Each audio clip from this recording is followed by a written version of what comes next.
Hi guys, Mortgage Mark. Thank you so much for watching. If you're watching this, you're probably about to sell a home and want to know what these sellers' closing costs are.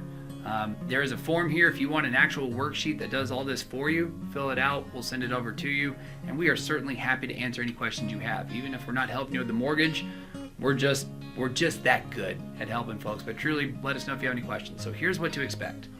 The worksheet's built for folks here in North Texas. Certainly this can be applicable and used everywhere, but the fees I've inputted, they're defaulted to be something in the North Texas area, and they should be very close.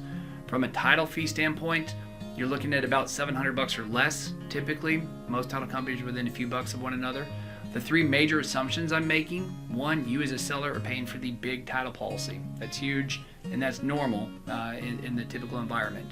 Secondly, if there is a survey that exists, I'm not charging you for it. If you put in the reason why they wouldn't use it, or a lender would not use your survey, which by the way, there's a whole section why they wouldn't for more examples, then it could cost you about $500. So check out why they may not use your survey. The home warranty. A lot of times a buyer is going to say, hey, Mr. Seller, Miss Seller, would you please pay the extra $500-600 for a home warranty? So if they are, you can include it. That's typical, so we included it on our worksheet.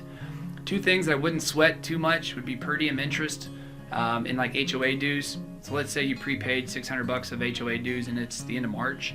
When the buyer is buying your house, you'll get back 9 months of that HOA dues credit from the buyer since it's prepaid. That only helps you. So if you don't know what it is or don't include it, don't worry about it.